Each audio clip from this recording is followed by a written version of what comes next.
미리 생각해보고 준비하는 내 삶의 마지막. 사전연명 의료의향서. 여러분은 삶의 마지막을 생각해 보신 적이 있나요?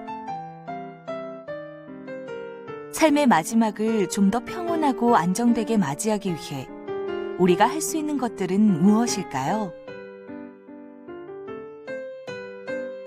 요즘 버킷리스트나 유언장 등을 미리 작성하며 자신의 죽음을 준비하는 사람들이 늘어나고 있는데요. 혹시 사전연명 의료의향서에 대해 들어보셨나요? 사전연명 의료의향서는 19세 이상의 사람이 자신의 연명의료나 호스피스에 대한 의사를 직접 문서로 작성하는 것을 말합니다. 즉, 건강할 때 미리미리 자신의 죽음을 생각해보고 향후 자신이 의학적으로 임종이 예측되는 상황일 때 의학적으로 무의미한 생명만을 연장하는 시술을 하지 않거나 중단하는 것, 또는 호스피스 이용 등을 어떻게 할 것인지에 대한 뜻을 미리 밝혀둘 수 있는 문서입니다. 연명의료 결정법은 이러한 무의미한 연명의료에 관한 자신의 뜻을 밝혀둘 수 있고 그 뜻이 존중받을 수 있도록 하기 위해 만들어졌습니다. 연명의료 결정법이란 지난 2016년 2월 국회에서는 호스피스 완화 의료 및 임종 과정에 있는 환자의 연명의료 결정에 관한 법률이라는 다소 긴 법률이 통과되었고, 이를 줄여서 연명의료 결정법이라고 부릅니다. 이 법은 왜 만들어졌을까요? 1998년 머리 충격으로 인한 경막의 출혈상으로 응급 후송되어 긴급 수술을 받고 중환자실에 입원 중이던 환자가 있었습니다. 가족이 강력하게 퇴원을 요청하자 의료인은 환자가 사망할 경우 보호자가 책임진다는 각서를 받고 퇴원 절차에 협조하였습니다. 얼마 후 환자는 사망을 하였고 그 의료인에게는 환자의 치료를 중단하고 인공호흡기를 제거하는 데 협조하였다는 이유로 살인방조죄가 적용되었습니다. 이에 대한 법원의 판단은 환자의 의학적 회생 가능성을 확인할 수 없는 상태에서 담당 의사가 부당한 퇴원 조치에 응했고 환자가 그로 인해 사망했다는 것이었습니다. 이 사건으로 의료계는 인공호흡기를 제거하여 환자가 사망하면 의사가 처벌될 수 있다는 두려움이 생기게 되었고, 이로 인해 인공호흡기 장치는 한 번 달면 의학적으로 소생 가능성이 없어도 뗄 수 없는 장치로 인식되어 왔습니다. 한편 2008년에도 회생 가능성이 없는 환자에 대해 인공호흡기를 제거해달라고 요청하는 가족이 있었습니다. 이에 대해 대법원은 의학적으로 회생 가능성이 없다면 환자의 의사를 존중하여 제거할 수 있다고 판단하였습니다. 이른바 김할머니 사건인데요. 대법원은 어떠한 근거로 이러한 판결을 내렸을까요? 회복 불가능한 사망의 단계에 이른 후에 환자가 인간으로서의 존엄과 가치 및 행복 추구권에 기초하여 자기 결정권을 행사하는 것으로 인정되는 경우에는 특별한 사정이 없는 한 연명치료의 중단이 허용될 수 있다. 이 사건에서의 김할머니는 평소 내가 소생하기 힘들 때 호흡기는 끼우지 마라, 기계에 의해 연명하는 것은 바라지 않는다는 말을 자녀들에게 하셨으며, 이는 자녀들의 증언으로 연명의료에 대한 본인의 생전 의사를 추정할 수 있는 근거가 될 수 있었습니다. 이와 같은 대법원의 판결에도 실제 인공호흡기를 제거해야 하는 의사들의 부담은 줄지 않았고, 이 같은 문제를 해결하기 위해 연명의료 결정법이 제정되었습니다. 연명의료 결정이란 무엇인가요? 연명의료란 임종 과정에 있는 환자에게 하는 심폐소생술, 혈액투석, 항암제 투여, 인공호흡기 착용의 의학적 시술로 치료 효과는 없고 단지 임종 과정의 기간만 연장하게 되는 것을 말합니다. 임종 과정에 있는 환자는 회생 가능성이 없고 치료에도 불구하고 회복되지 않으며 급속도로 증상이 악화되어 담당 의사와 전문의 1인으로부터 사망에 임박한 상태에 있다고 판단을 받은 환자를 말합니다.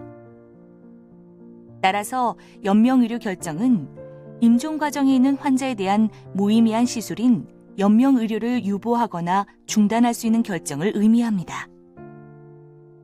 연명의료 결정은 환자의 상태에 대한 의학적 판단이 중요하며 그 의학적 판단을 전제로 임종 과정에 있는 환자에게 연명의료를 시행하지 않거나 중단하기로 하는 결정을 말합니다. 존엄사 안락사와는 달라요. 연명의료 결정은 환자가 회복 불가능한 사망의 단계에 이르렀다는 의학적 판단을 전제로 합니다. 환자 스스로의 결정이라고 해서 반드시 존중되어야 한다는 것은 아니라는 점에서 존엄사와 구별됩니다. 또한 환자의 고통을 덜어주기 위해 생명의 인위적 종결까지도 포함하는 모든 행위를 의미하는 안락사와도 구별됩니다. 사전연명의료의향서는 어떻게 작성하나요? 누가 작성할 수 있나요? 모든 성인, 즉 19세 이상이라면 누구나 작성할 수 있습니다. 어디서 작성할 수 있나요? 법적인 효력이 있는 사전연명의료의향서의 작성은 반드시 보건복지부가 지정한 사전연명의료의향서 등록기관에서만 가능합니다. 어떻게 작성하나요? 작성자 본인 확인을 위한 신분증을 지참하고 사전연명의료의향서 등록기관으로부터 작성 전 다음 사항에 대한 충분한 설명을 들은 후 이 법에 따른 법정 서식을 통해 작성해야 합니다. 작성 내용은 무엇인가요?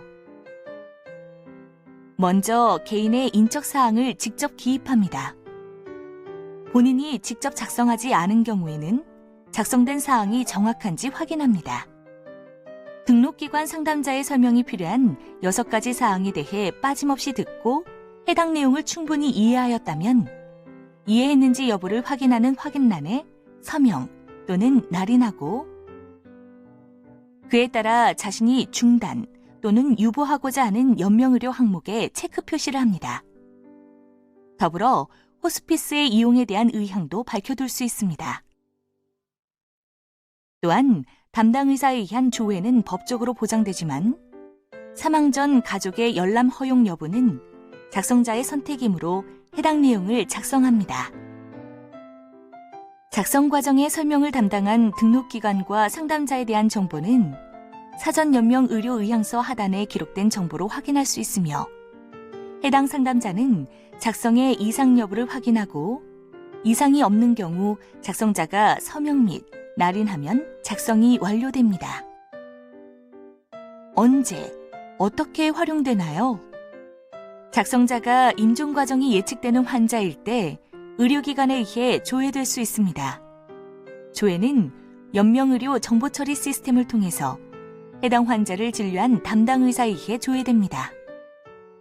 그러나 조회된 결과에 해당 환자가 동의하지 않거나 의향을 변경하는 경우에는 연명의료 계획서를 작성할 수 있으며 담당 의사와 연명의료 계획서를 쓰는 순간 기존에 작성된 사전연명의료의향서는 효력이 없어집니다.